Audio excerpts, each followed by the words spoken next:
Hey guys, this is tip number 6 in my Japanese tips series. This is probably one of my favorite tips.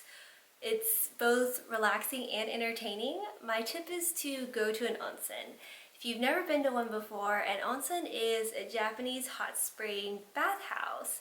And that might sound a little weird if you've never been to one before, but there's hot springs all throughout Japan, and what they do is they utilize that hot spring water to heat these different tubs that are baths, and they'll be at different temperatures, and some might have tea bags, some might have some salts in it. They all have different, health benefits that they say. There might be a really cold tub, and it's just a cold rinse. And so you just encounter so many different things when you go to onsen. They are segregated and there are co-ed areas. It's segregated because when you go into the hot springs area, you actually have to bathe and then you go into this different tubs. You bathe before you go in for hygiene reasons, but you're also with the same sex. So, don't stare. That's also a very good tip.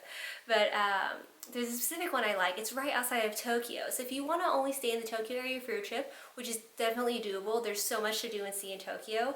It's right outside of Tokyo. It's not that far of a trip. It's maybe like 30-40 minutes by JR trains. And it's called Oedo Onsen. You can actually stay there overnight for 24 hours. There's an extra charge for that, but me and some friends went and we loved it there. If you're not really into like a spa experience, and if you go with people who aren't like that, this is a good experience for all because you've got some spa amenities and then you've just got pure entertainment. There's a huge food court and shops, and so if you have picky eaters, there's so many options. And then the shops, because it's always so good to get souvenirs from every place you go. But the co-ed areas, which is more entertaining for people, there's a huge outside area and there's like a footpath that you walk in and there's hot water in it and there's all these different rocks at the bottom and they're supposed to stimulate your feet in different areas. And there's also this little, it's kind of like a hut outside, and you walk into it and it's just this huge pool of water, but then there's these chairs all around it, and that's actually for, if you've ever done it before, there's these fish that eat the dead skin cells off your feet, and that's what that area is for. There's a little extra charge for that area at Oedo Onsen, but I would give it a try. I didn't personally try it because I'm weird about fish, but I made my sister do it. She was glad she did it. She just wouldn't do it again. So there's that, and there's communal areas. It's like a normal spa in the sense that you should be aware of where you should be quiet and when you can be a little bit more loud with your group. But another thing to be aware of is, of course, Japan is a different country. They all have their own different customs, but if you have tattoos, you might be out of luck. A lot of onsens don't allow entry if you have tattoos.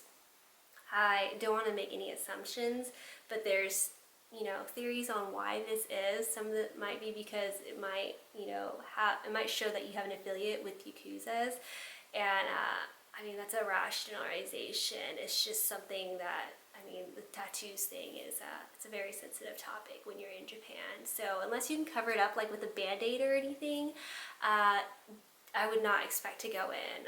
I would definitely not make the trip all the way out there and expect them to make an exception for you, because you know what? They're not going to do that. And if you do have tattoos, one way you can still experience an onsen is if you go out to Hakone.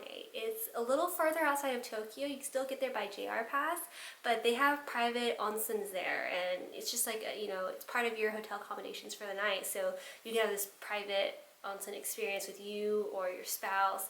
The hot tub areas, you can't experience that with your spouse when you do it at, Oedo Onsen, for example, other onsens. So unless you have a private onsen, you can't experience that with your spouse.